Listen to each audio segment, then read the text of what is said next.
高山美景的山坡上，乍看之下没什么，但把画面拉近仔细瞧，就在山丘的左侧，似乎有个形状和人相似的透明不明物体。近一点看，更发现头部呈圆锥状，形似螳螂，双手有蹼的形状，推判身高大约250公分，而且眼神似乎往摄影者的方向看。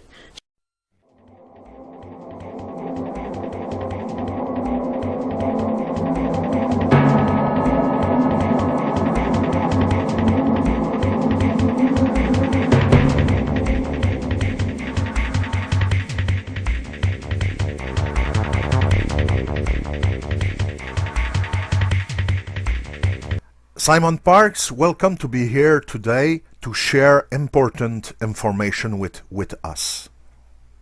Thank you. I'm very pleased that you've invited me, and I'm very happy to be here. It is a pleasure.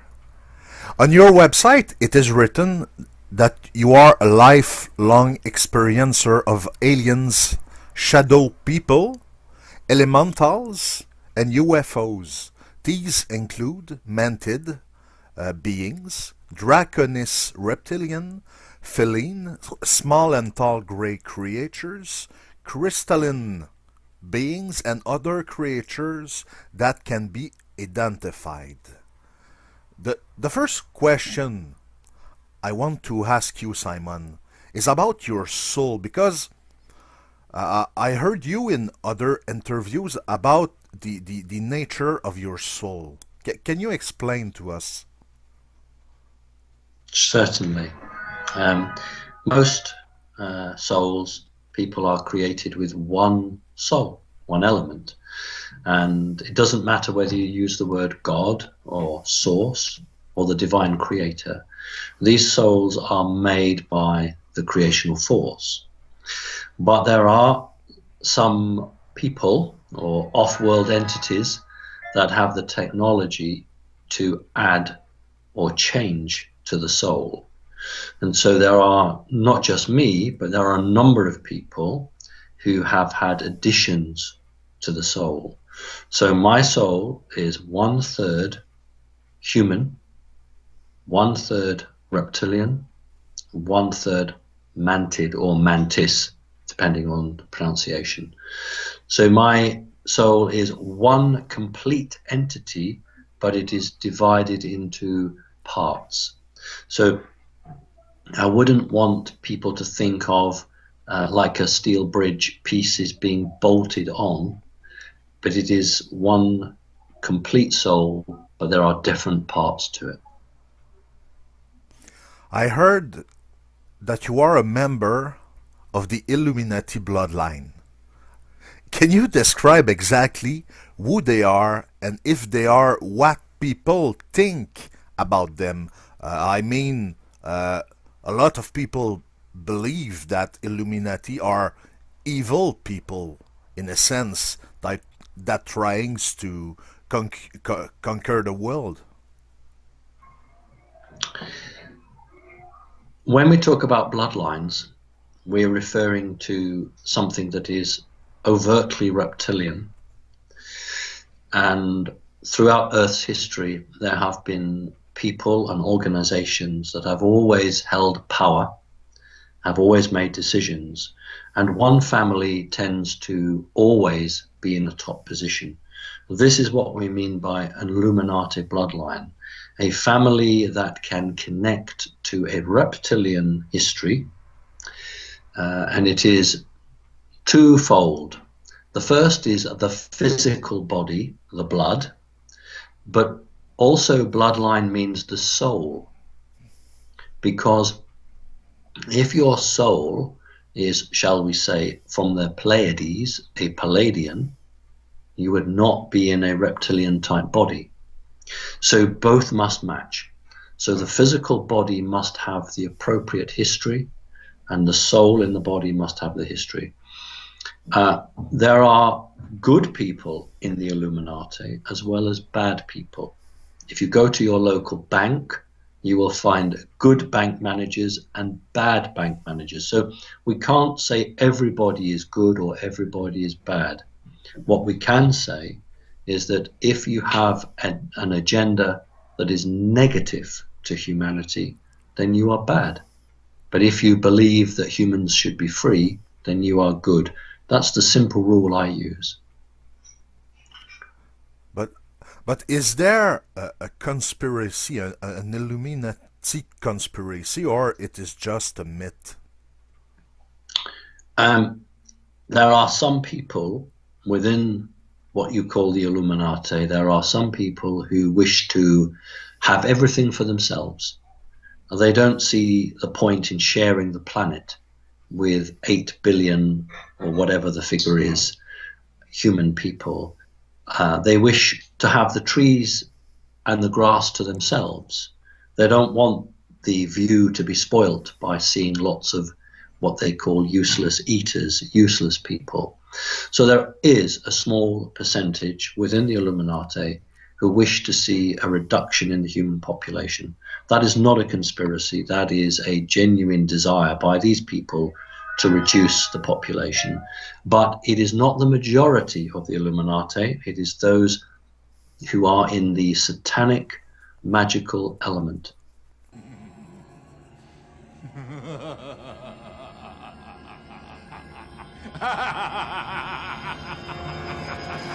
So, David Icke was right when he said that Illuminati and reptilians are related. Yes, he is 100% correct. It would appear from the endless research that I've done and people I've talked to all over the world and all the rest of it put together, my own experiences sometimes, that what we're looking at are these hybrid bloodlines. Because of the hybrid nature of the DNA, the software program, they have a vibrational sympathy with that which interbred with them. And this doesn't have to be physical interbreeding either, as I'll come to.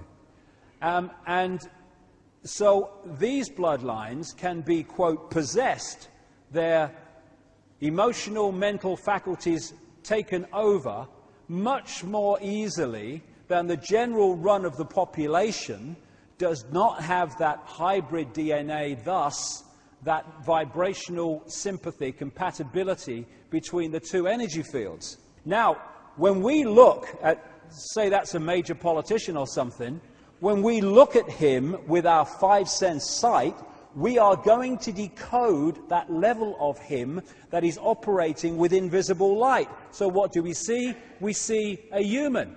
But behind him, just outside of that frequency range, we'd see something very different. And I've met endless people who've seen it, who do have that ability to move their visual frequency range further than the norm. Since your childhood, you have been contacted by mantis and reptilian draconis beings. Can you explain the genesis of your story? What happened? My soul is a soul that had had lots of experience with these creatures before it came into this body. That is why I am so calm when I talk about the topic. Many people burst into tears or scream or just cannot face it. And I do not blame them. It is about your experiences. I have a long history with these creatures. Therefore, they don't frighten me. And the other important element here, Pierre, is that they have not harmed me.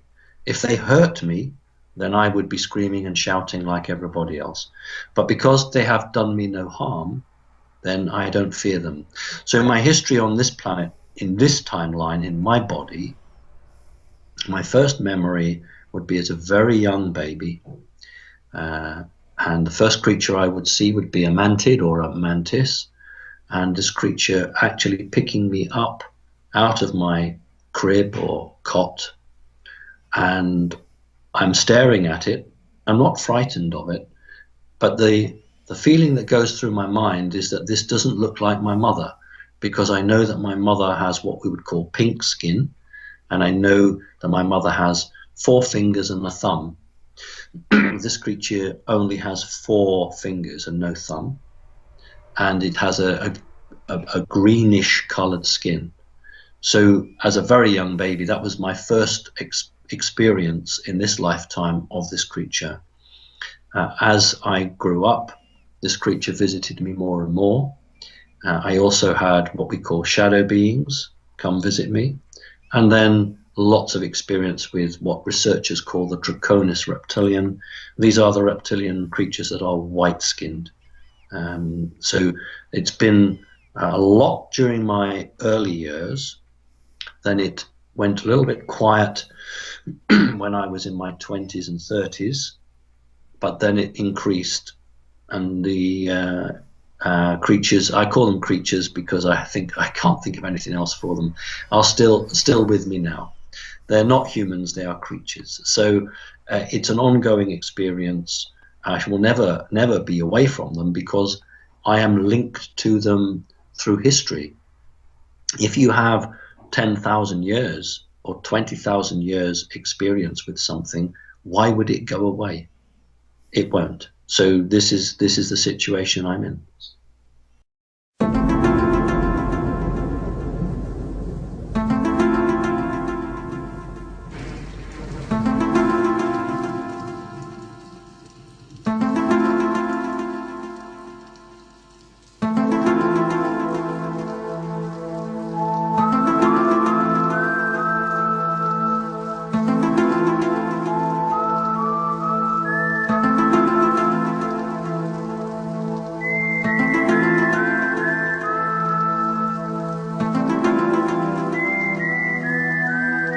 Is there a reason why these beings contacted you particularly? I imagine that you are not the only child on Earth that was contacted by them.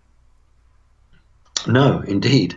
In fact, if the truth was known, there are many, many more people, but these people are frightened to tell the truth. They brought me in front of an entity that I believe that most people aren't meant to see because of how horrifying they are and how oppressive they appear. But in certain circumstances, I feel that they need to bring people in front of this sort of higher authority being, which looks like a giant insect or a praying mantis. I was just absolutely terrified. Just had this piercing stare, just made me feel like dust sitting in the chair, just completely powerful. He had expressed to me this awesome displeasure that I was not going along with what they wanted to go along with. And the basic message was, just go along. I was obviously terrified of the experience. It was overwhelming, and for days after the experience I was just dumbfounded. One of the good things has happened because of all my interviews on YouTube. It has given strength to other people to be brave and to come forward and say, look at Simon Parkes. He has come forward and he's spoken his truth, and I can connect with that. And then these people don't feel so alone. They don't feel so scared and frightened because I have, in a way, opened a door that they are able to go through and to face their own fears, their own understanding. So in a small way, I've given some help. The question you've asked is why me? And I'm not special. There's nothing special about me at all. The reason the creatures contact me is because of the nature of my soul. That particular soul is known to them through many thousands of years. That soul is in this body, and so they come to me. If this soul was in your body, they would come to you. But it's in this physical body, and that is why they come to me. What do you know about the nature of reality? Do we live in a multi-dimensional world where they stay? What on Earth? I understand your question. Yes. The Earth is not multi-dimensional. The Earth is singly dimensional. We are in a third dimensional environment, but within the Earth are a number of places where a fourth dimensional environment has been created. And this is where the Draconis reptilians are based, within a protective habitat that sort of replicates their own world. But it's quite small because the amount of energy required to maintain that is huge. The mantis do not live on the Earth. They live on a different place, and they have to visit here via portal technology. It has been buried for thousands of years. A mystery. A secret. A threshold to the future. The other alien creatures that are based on the Earth are the grey creatures, the small little greys. And from time to time, other alien creatures visit who are now orbiting in the solar system. And these do not use a portal. They come in on a small shuttlecraft, for want of a better word, but they work with governments, and so they get proper clearance, proper landing coordinates, and their landing is properly controlled. So we have a whole range of alien creatures coming here, those that have permission and those that do not have permission. Which government? American government? Yes, for most of the world, the American government speaks on their behalf.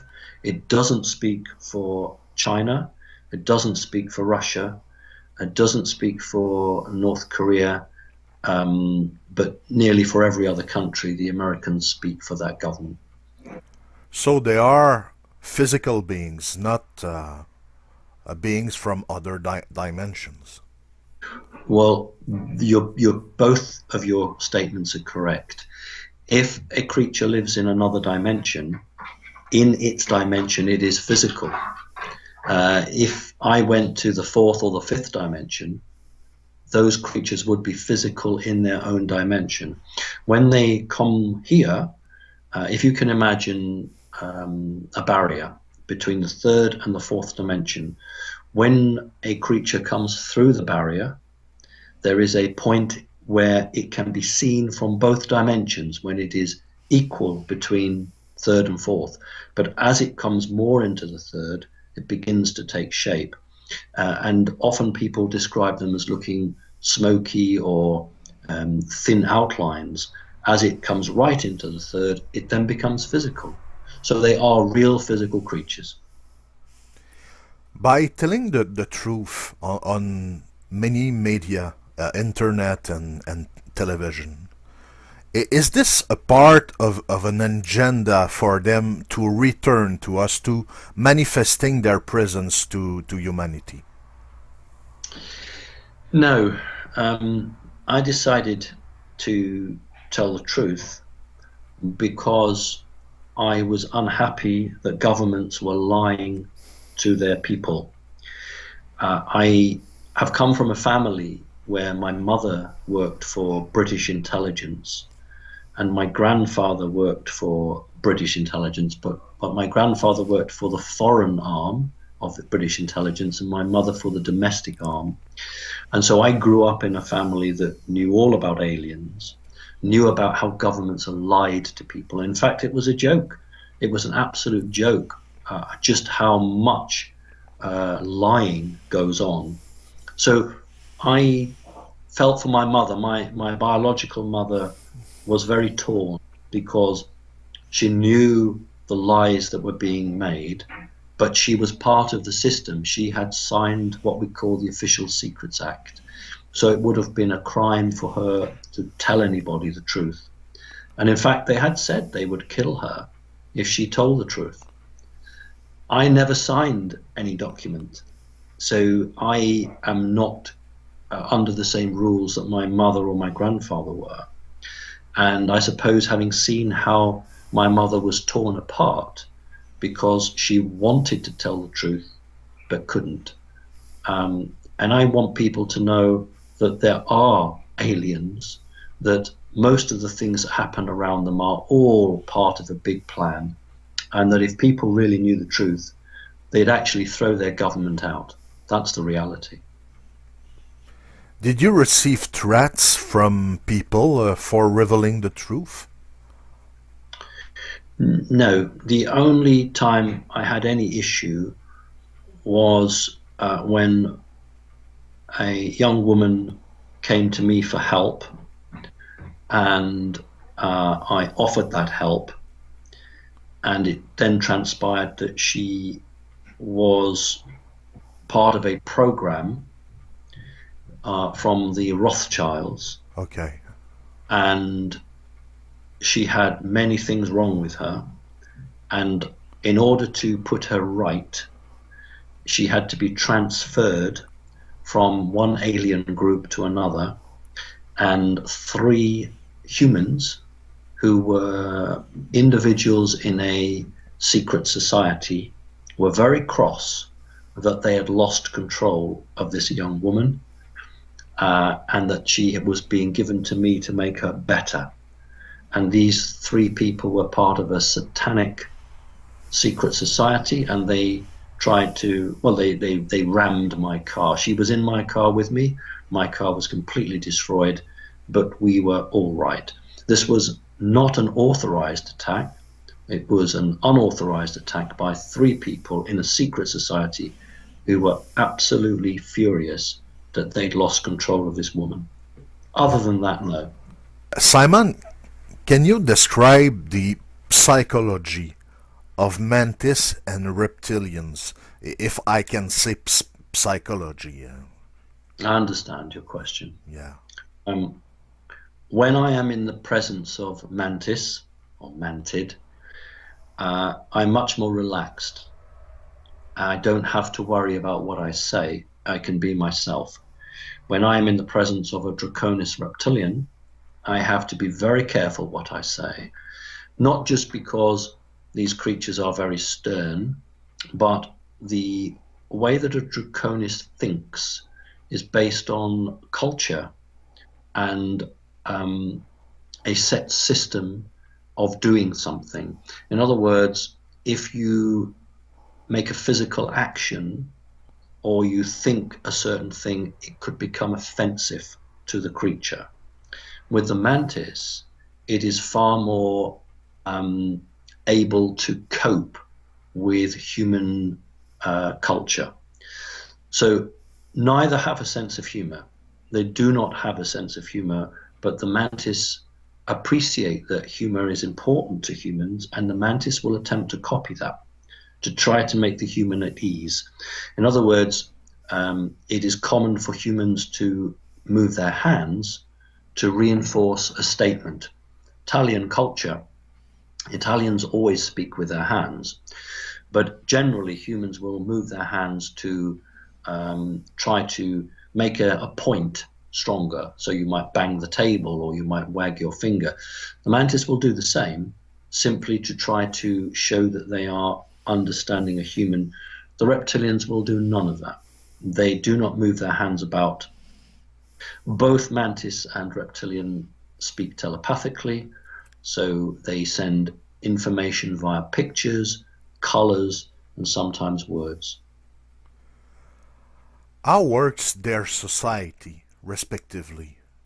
Yes, because both the mantis and the Draconis reptilian are in the 4th dimension, and the human culture is modeled on the reptilian culture. So what we have as a system is just copied from the reptilians. The word you're looking for is hierarchy, where one person has a higher position than another. So you have a king and a queen in my country. And Lizzie is the daughter of the regimental sergeant major.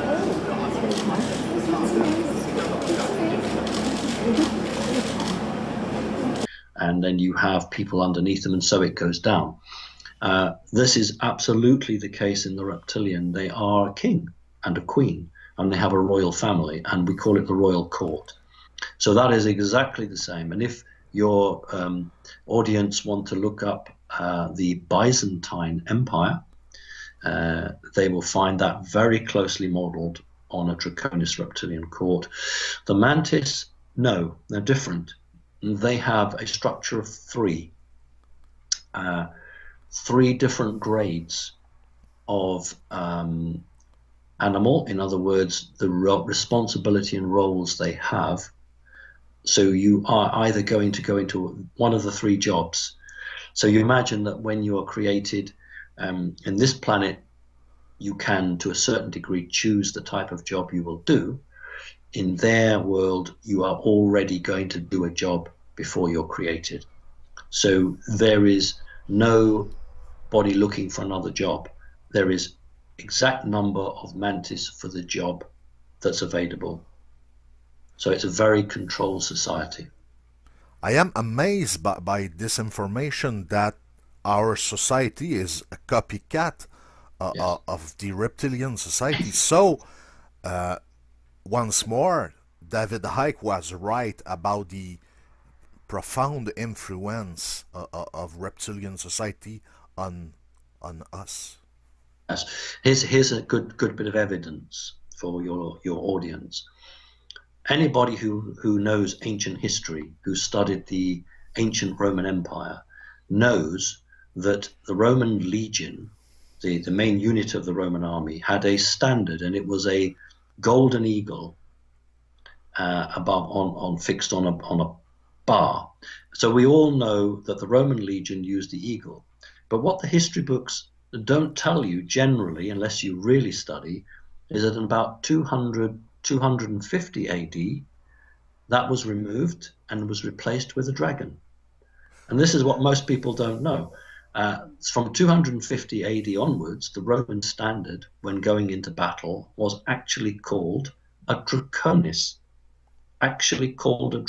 And it was the head of a dragon and a long cloth body. And when held up to the wind, the cloth body would fill out with wind and you'd have a long dragging tail.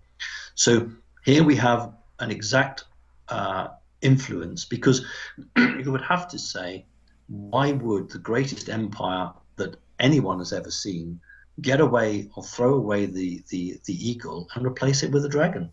What was the connection? In my own country, which is made up of three parts, we call it Great Britain, there is a part of the British Isles called Wales, and the Welsh national flag is a dragon. Wherever we look, dragons play an important part, and this is because it is in all of our cultures. This influence of reptilian on us, is this a mental hack? Do you mean? Do you? No, it's yes, of course, it is a genetic hack. It is a real physical genetic hack. If you speak to a doctor of the human body, he or she will tell you that a part of all human brains are called the R brain, which stands for reptilian. The part of the brain in the middle is called the reptilian brain. So we have genetic parts to us which you cannot deny are reptilian. It connects through the reptilian brain. So let's disconnect from the reptilian brain as part of breaking the spell. It feeds us fear, it has to, constantly. Fear this, fear that. Insecurity, anxiety, that's what it's doing to manipulate our perception and hold us in a low vibrational state, therefore the moon matrix. So one of the ways that we can, just on a daily basis, is disconnect from the lizard brain, and therefore what it's connecting us to, is to, simple thing, don't count to 10, count to 50. And if you're still wound up and about to hit somebody, count another 50. Because what the reptilian brain does is it doesn't think, it reacts. That's why it's so fast. It doesn't have to think, just reacts. Now, the other parts of the brain, like the neocortex, they think things through, so it takes longer than the reptilian brain. This is why we react to something, reptilian brain, and then maybe a minute later, 2 minutes later, maybe half an hour later, the visual cortex has thought this through, and we go, oh my God, I overreacted, didn't I? Did I really say that? Oh my God. But how can we free ourselves from these reptilian genetic influence? We cannot free ourselves from the genetic influence, but we can free ourselves from slavery. In other words, humans need to raise their consciousness so that they can see the trickery that is being played on them. David Icke tried to do that, and when David Icke started talking about reptilians, he lost a lot of support because people could not accept what he was saying. It was just a stone thrown too far for them. However, more and more people have come forward, and so I think that more of the public are beginning to understand that what David Icke was saying was actually true, and that David Icke was not the first, but he was one of the first people who was very brave enough to explain this. So it is something that people really find hard to believe because they can't see it. And I try to help people to get to this level of understanding by giving them subjects that are physical. And one of the ways is I talk about the cat. It doesn't matter what country you're in, people will have seen a cat. I'm talking about a cat that you have in your home. Some European countries I know don't keep cats as pets. In Spain, they don't really keep pets like that. But in many European countries, we have a cat. And a cat is a mammal. It is a mammal. And so why does a mammal have an eye like a snake? Because that's what it is. A cat has an eye like a snake. And if you ask a veterinary surgeon, the veterinary surgeon will say, well, it helps the cat see at night time. But that's nonsense, because a cat only hunts at dawn and dusk. And an owl hunts at night, but an owl has an eye just like you and I do.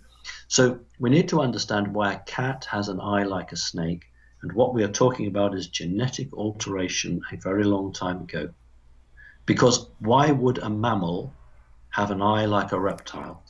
So Charles Darwin talked about the evolution and how the survival of the fittest and the selection of species. Well, his theory doesn't explain how a mammal could give birth to another animal that had a reptile part to it. But modern science dare not talk about this because it's too frightening for them. If you are going to experiment on something, if you're going to literally start cutting something up, you don't risk everything until you're absolutely sure of your process. So before they started operating on humans and changing humans, they needed to operate on other animals. It didn't matter. So there's been a lot of experimentation. So with cats, they have an eye like a snake. Actually, they have more than that, because if your listeners are familiar with a snake called a cobra actually spits and hisses, just like a cat spits and hisses. Also, a snake has a sensing organ on its tongue called a Magellan's organ, because the guy who discovered it, Magellan, named it. A cat has exactly the same, except it's on the roof of its mouth. So here we have three exact identical objects that a cat and a snake share.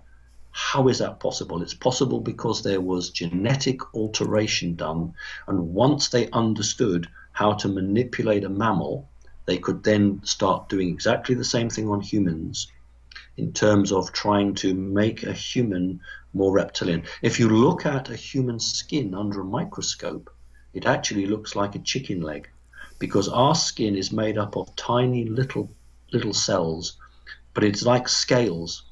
Human skin looks like scales under a microscope.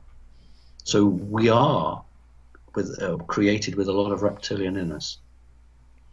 Okay. According to you, Simon, do you think that humans will be one day ready to accept the existence of other intelligent species? Because our our material science say to us, we don't know if they exist, but they exist and they are amongst us right now. So what do you think about that? Well, the people who run the world don't want anyone to know the truth, because knowledge is power. And if people know the truth, they start asking questions. But if we look back in our history, just 5 years ago, 10 years ago, look how humans have changed. People now are far more clever at seeing the truth. Look at all the lies that have been exposed in the last 5 years. In every Western government, the people have demanded the truth, and the government has either had to collapse and be voted out of office, or has had to start owning up and accepting responsibility. It's very hard now for Western governments to lie to their people, because human consciousness has risen to such a point that it's very difficult for anybody in power to keep a secret for very long. And I think in the next few years, there will be a very strong movement by ordinary people throughout the world to say, enough is enough, just tell us the truth, we can cope with it. Because people are much stronger than the elite think. People are ready for the truth, they deserve the truth, and they should be told it. So I'm positive for the future. I do think that we will get the truth, and we will get it within our lifetimes. In conclusion, Simon Parkes, do you have something to say to Canadian people, a message of hope, something you want to tell to us? Yes. You, by nature of your geography, are very close to America, but you are your own people. You are a very, very proud people with a great history. You have a mixture of French and English or British. But although there are differences between the English and the British, really and truly should put aside those differences and understand that the government does not always tell the truth, neither to the British or the French. A lie is a lie, no matter what your language. So I would say to the Canadian people that they need to work as one to uncover the truth. There are many false flags that have occurred throughout the world, and some of them have occurred in Canada. Those false flags were to put pressure on your government to make your government do what the United States wanted. So be aware that just like Australia, Canada is manipulated by America. As in my country, the British are manipulated. And I'm saying that you are a very proud, strong nation, and you need to stand up for yourselves and just be as one. So that's my message. My message is be strong, seek the truth, and if you don't like what you're hearing, fight for justice. Okay. Simon Parkes, it was a privilege to speak with you today. I learned lots of new stuff. The first time I heard about reptilian, I was totally afraid, but I adapt my mind to receive more information, and I hope that what you said today in this interview will help people make smart choice. I hope so. I try and do as many interviews as I can, because it's an opportunity to get people to do their own research. If after listening to me, somebody goes and starts researching for themselves, then they have set themselves on their own journey of discovery and journey of learning. And I was happy to do this interview with you because you're a good man, because you're highly respected, and the people that will listen to your radio show will, I hope, go and research more and talk to others. So in conclusion, I will thank you, and I will thank your audience for taking the trouble to listen. Simon Parkes, go in peace, and God bless you. God bless you too. Good night. Bye-bye. Bye.